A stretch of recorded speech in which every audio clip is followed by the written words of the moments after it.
Hello, everyone. Welcome to the Healing the Nations podcast, your podcast on civil and religious liberty and end time events. And we have a returning guest here today. We have Dr. Eric Walsh. Dr. Walsh, thank you so much for returning.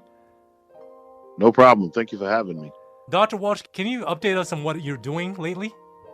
Well, obviously, I'm still doing ministry and preaching, and trying to, let my light shine on the one hand, and on the other hand, as a physician and public health person dealing with the COVID pandemic, seeing lots and lots of patients, and unfortunately, having to have grappled with a lot of death over the last year and a half in families and patients, and even in our Adventist community because of COVID. So just really been kind of plowed to the ground front lines during this pandemic. Now, last year during the early stages of the pandemic, you shared in my podcast that you were hesitant about a potential COVID vaccine. What are your thoughts about the vaccine today, now that it's widely distributed? Well, I guess I can sum it up pretty quickly and just say I've been vaccinated myself. I did look at some of the early studies and data, and I decided to be vaccinated. And especially since I was at increased risk of getting COVID because of where I worked and the patients that I saw. What is the turning point in the data that convinced you to get it? Well, I looked at the safety profile, side effects, and the things that they reported. And when I looked at it, I realized, based on what I was seeing in patients who got COVID, I would rather take my chances, for me personally, with the vaccine than with COVID itself. I really didn't want to get COVID because I saw some young people get COVID and really have some bad outcomes.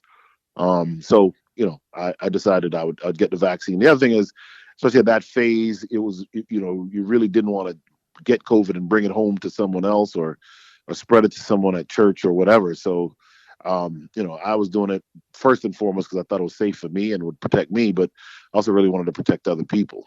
Now, there are some Seventh-day Adventists that believe that the vaccine has harmful substances and violates the health message. That this is a test of Daniel chapter 1 and Daniel chapter 3. Does the vaccine have harmful substances or morally objectionable substances such as fetal tissues? Well, I can answer on the fetal tissues. The two vaccines, Moderna and Pfizer, that I referred to earlier, definitely do not have fetal tissue in them, and they do not really have any harmful substances, at least not in any quantity that would be harmful to a human being. The question around Daniel 1 and Daniel 3 is a good question, and I think for me, when you're dealing with Daniel 1 and Daniel 3, you're dealing with moral absolutes, and you know, like the Ten Commandments, not bowing down to idols. Not eating foods that have been forbidden. And I don't think, for me personally, the vaccine does not rise to that standard. There's no pork in the vaccines or unclean things in the vaccine. And um, you're not being asked to bow down to an idol. And I think part of that for me is just, most of us grew up especially in the States, you've had to be vaccinated every level of education, starting from preschool and elementary school to high school to college to medical school, and even to work in medicine, you have to get vaccinated. And this vaccine is wrong, then all of those vaccines would have been wrong. And no one ever even asked before about a vaccine being wrong. So, there's not one COVID vaccine. There are a lot of them, and more of them will probably come to market in the United States. So it's not like standing in front of an idol as the three Hebrew boys. If let's say you really just don't like these vaccines, well, at some point there may be a vaccine that comes along that you are okay with, and that's so that, again, it's not an absolute in that case. I do not support the mandates. I think the mandates backfire in a sense because I think it just makes people more hesitant, nervous about the vaccine. I understand why governments want to do it, but I think the governments should have done a much better job explaining and educating and being transparent to the population and citizenry around why the vaccines would be helpful in explaining the risk benefit ratio of those vaccines. Now, there are Seventh-day Adventists that believe that this is a religious liberty issue because it's a violation of our health message. What are your thoughts on that? Yeah, I don't see how it's a violation of our health message because growing up Seventh-day Adventist and listening to hours and hours and hours of health meetings and messages, I've never heard someone say that a vaccine violates our health message. I've never heard that until these vaccines now. So I don't see that. I mean, maybe to them that is the case, But to be a religious liberty issue, and as someone who's really had to deal with a very strong religious liberty issue around freedom of speech and the freedom to believe what you want to believe, and dealing with government when in both in that case, the two different governments, I don't see that this way. A religious liberty issue to me is a moral absolute. It's like the Ten Commandments. A vaccine, like I said, the information about it, how much we know about it is going to constantly change, which means people's opinions about it are going to change. And so, what right now might seem like a very scary, horrifying vaccine, in 5 years, we may look back and say, this vaccine was not just safe, but it saved a lot of lives. I mean, maybe it goes the other direction, but we don't know that. And for that reason, I don't personally do not see it as a religious liberty issue. And again, I'm careful as to what I call a religious liberty issue. I would be careful to water down religious liberty, because we are about to head into some real times of trouble and real religious liberty issues, which you can't run from. You can't go to Texas or Florida and avoid mandates and vaccines, which you can do right now. There are parts of the world you can go and get away from vaccines and vaccine mandates. And so this isn't like what's coming. What's coming in the world is absolute. It's everywhere. It will be ubiquitous. And there will be no running from those religious liberty issues when the beast of Revelation 13 sets that up. Do the vaccine mandates have any prophetic implications? They're yes and no. So no, in that there have always been vaccine mandates. Most of us have had to get vaccines to go to school, college, medical school, to travel. There's parts of the world you can't enter the country unless you have a yellow fever vaccine and other vaccines. You can't enter some countries without malaria prophylaxis, even though that's usually not mandated. So no, in that regard, just this mandate and this push that they're doing, even though, again, I don't think we should be mandating it, it is proportional to the challenge at hand. We are in the middle of a global pandemic that is real. Some people are saying it's not real. It's a real pandemic, and I've seen the patients to prove that it's a real pandemic. The ICUs at our hospitals are full of these patients, so and have been. So it's a real pandemic, and the response is that way. But in another way, it is prophetic in the way that it does show you the power of government. And I know some people are like, "Wow, if we don't stop the government now, they'll do. It'll only get worse." Well, first of all, it's going to have to get worse. There is no stopping it getting worse. We understand the prophetic stream, and we know that the governments are going to overreach. Again, that beast of Revelation 13, the two beasts of Revelation 13, are really going to make sure that all the world wonders after the beast, and at some point are not, no one's going to be able to buy or sell unless they have the mark of the beast. But what this prophetically, to me, it shows is the power of government, the power of corporations. But those powers, again, they've always existed.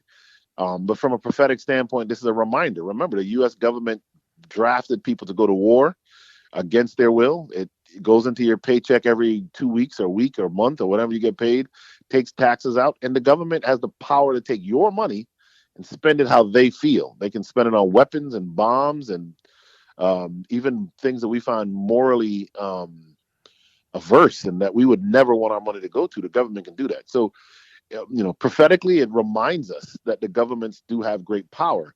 But this power is not new. It's not brought about by COVID.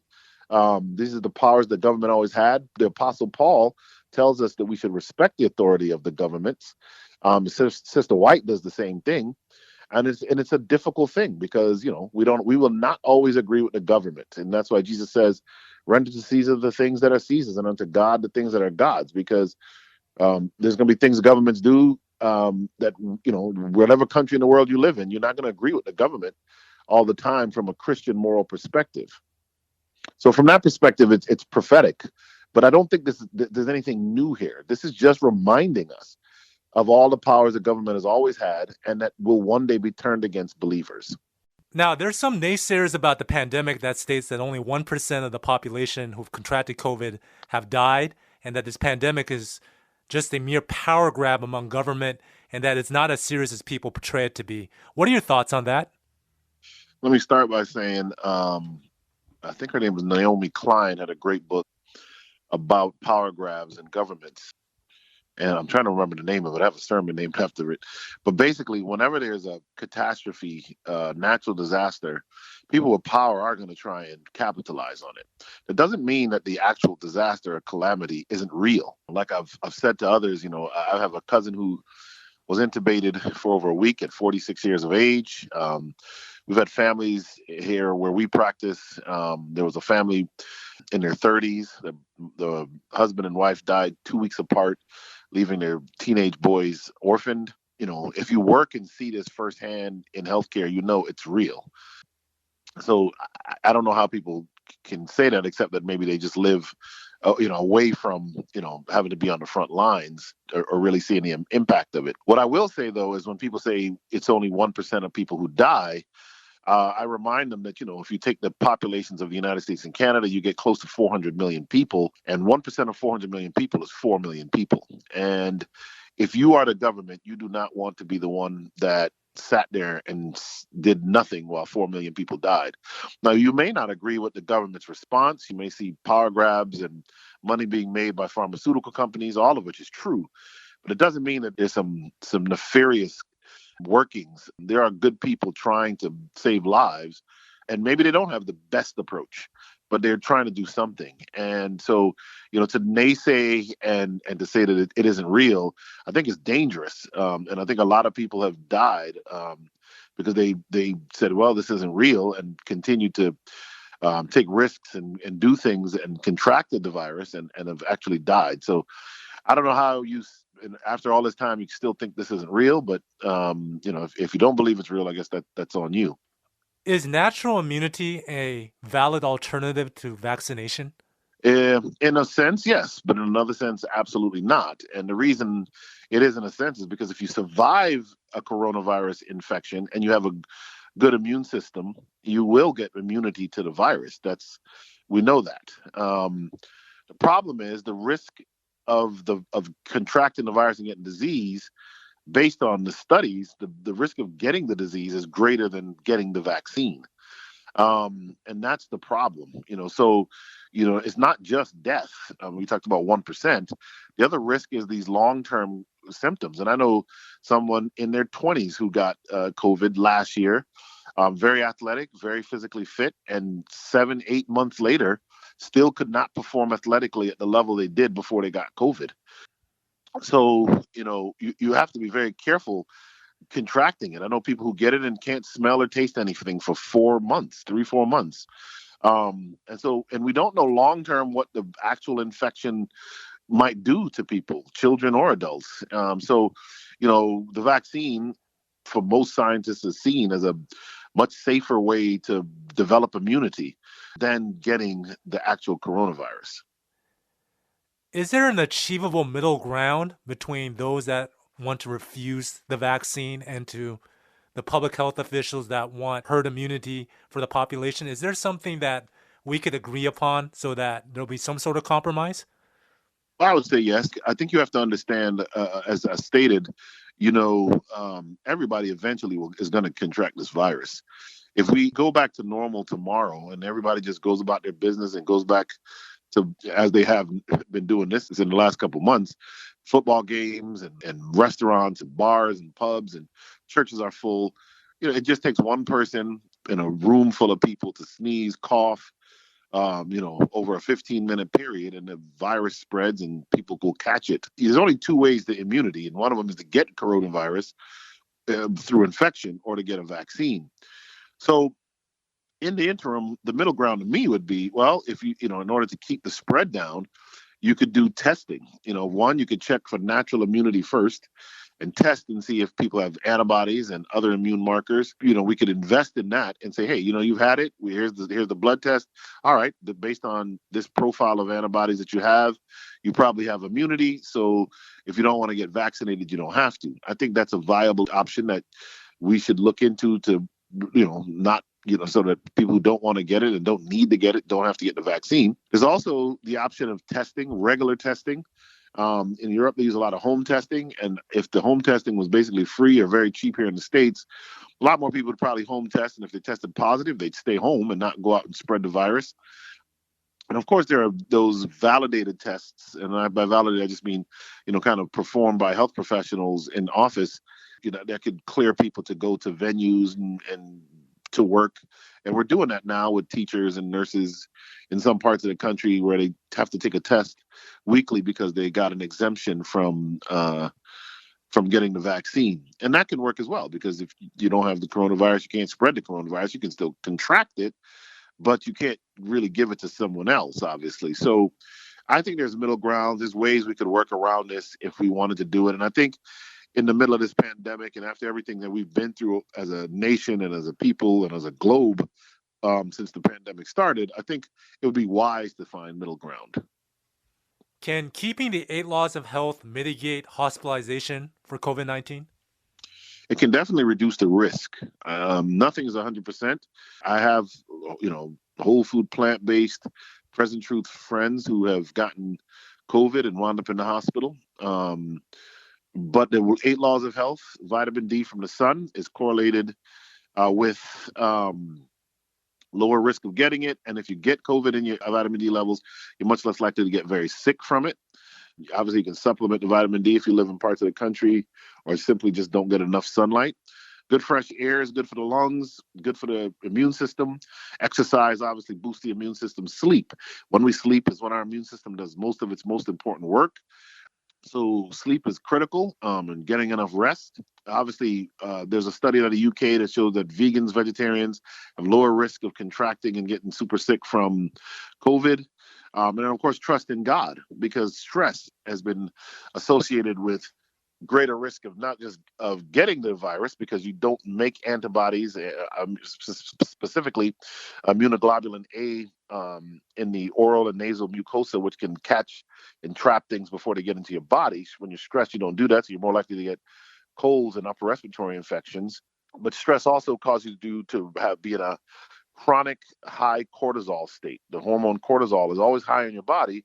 When cortisol is high, you get cortisol resistance, and that causes your immune system to go into a hyperinflammatory state. And COVID works by causing inflammation. It creates a cytokine storm, which is a hyperinflammatory state that causes much of the disease processes we see.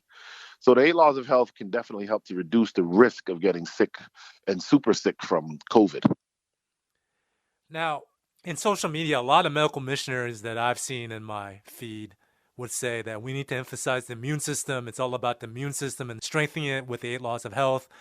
Is it realistic for someone that is consistently unhealthy to try to implement the 8 laws of health during this pandemic, or is it more viable for that individual to get the vaccine?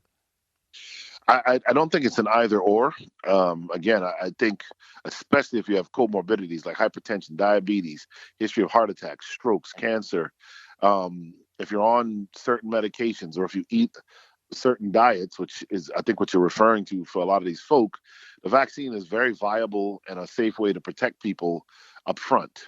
And I think that's really what the vaccine its strength is protecting individuals in that situation. But again, even if you perfectly live a healthy life, it does not mean you can't get sick, because there's also the concept of viral load. How much virus did you take in? And if you take in enough of it, it can overload your immune system, right? So we all have blood circulating in our bodies. We're very hydrated. But if somebody cuts you, I don't care how healthy you are, how well you ate, if you bleed enough, you'll die. And the immune system has its limits as well as to how much it can handle. So, I think, asking the average American to do a 180-degree turn in their lifestyle is a lot to do. And I've said this on other programs. I do wish the government mandated when the coronavirus pandemic broke out last year. I wish they had mandated every family go out and do 2-3 miles of walking a day and getting so much sunlight or supplementing with vitamin D. I wish they had mandated, fruits and vegetables, and drinking more water. I wish and I wish, they were able to mandate all of those things, because that would have helped. That would have helped protect the population and those medical missionaries. I think that's really the point they're making, is that if people turn, the problem as a doctor, I can tell you, is there are many patients, probably in some ways, maybe even a majority, who, if you tell them, listen, we can reverse your diabetes if you just stop eating animal products, processed foods, oils, even plant oils, and highly refined sugar-based products or filled products, we can turn it all around and reverse your diabetes. And there are a lot of people say, "Nah, I don't want to do that. Keep giving me the pills." So, is it realistic? Not for everyone, but I do think that it's unfortunate that we as Adventists, we do need to reach the people who are willing to hear this because they're not hearing it anywhere else. So we do have an obligation to be a light and to share this good news of our health message with all of those individuals. Now, there's been increasing cases of breakthrough infections, even with the vaccine. How is that happening? And how is that corresponding with someone's lifestyle?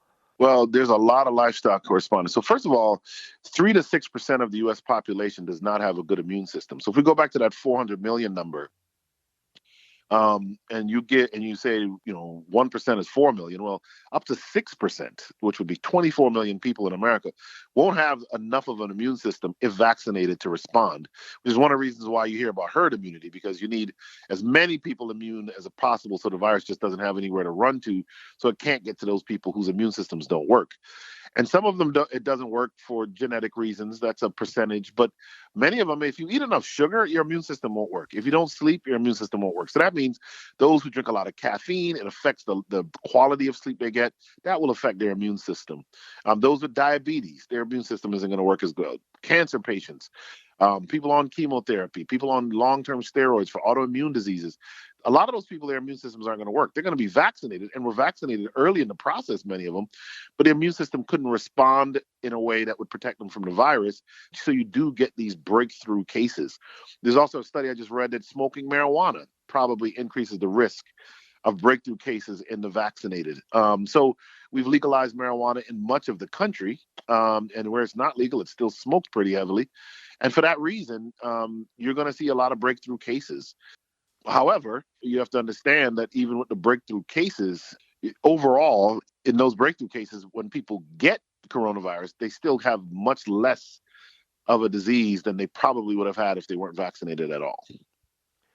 How do you feel about the hostility certain segments of the medical missionary community has towards conventional medicine and physicians? That's a good question. And I think I see that growing. And I see people quoting Ellen White a lot in her statements around drugs and medications, and saying not to use drugs and medications. But I think you have to put that into context. Ellen White died in 1915, and penicillin wasn't discovered until 1928, and insulin wasn't discovered a year or two after that.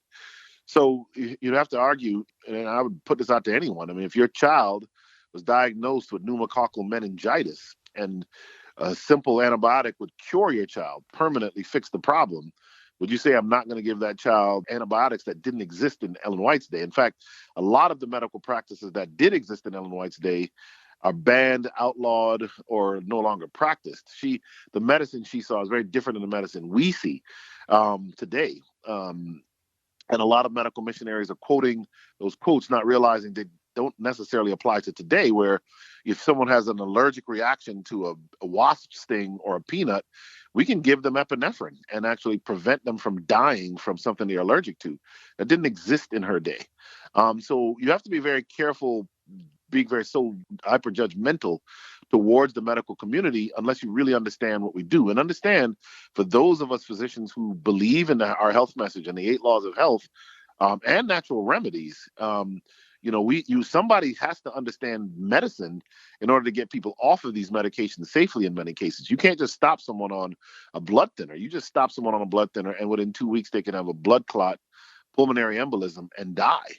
I get that they want this. I'll wrap this up by saying Ellen White's principles are correct. Ellen White is basically saying, don't use symptomatic treatment with medications and not get to the core reason why people are sick. And I think that is very viable and a valid thing that all of us as health professionals have to do.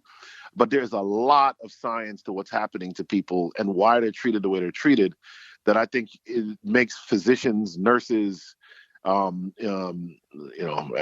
the way around, dentists, and others in the healthcare profession, indispensable if you're going to really be able to help the people in the world with accepting the health message and overcoming disease.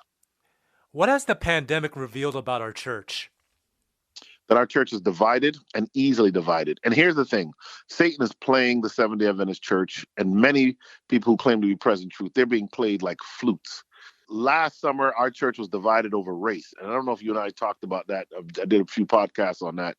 And it was the church was at war over race and racism and how we should respond to racism. And this summer, it was vaccines. And next summer, it'll be something else. I think our church is too easily divided, and Satan is winning because we are about to head into a true time of trouble, and the shaking is already beginning. And for us to fight and call each other names, I've been called names around this vaccine thing, and people ridicule and act as if you're stupid if you don't agree with them. And this is not Christ-like behavior. And it's unfortunate because ultimately what we're after isn't perfect bodies. Some people think that they have the health message, so they have this invincible body. But God didn't call me to have an invincible body. God called me to have the character of Christ, because my body's going to be glorified when he returns. What I want is the character of Christ.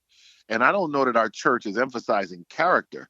So, there's a lot of arrogance and pride even around the health message. And, I have the health message. So, it's like as if I'm invincible on the one hand. And there are other people who are, basically saying, forget the health message and just do whatever we need to do from a medical standpoint to stay safe. And, the division in the church leaves us powerless. This is what happened to the 9 disciples while Christ was on the Mount of Transfiguration. And the father of the demoniac boy came to them to have the demon cast out, and they couldn't do it. They were divided. They were envious and jealous of the 3 disciples, Peter, James, and John, that went up into the Mount of Transfiguration with Jesus, and they were left spiritually powerless. My appeal to everyone, medical missionary, non-medical missionary, meat eater in the church, whole food, plant-based person in the church, remember that the purpose of the church for us as individuals is character development.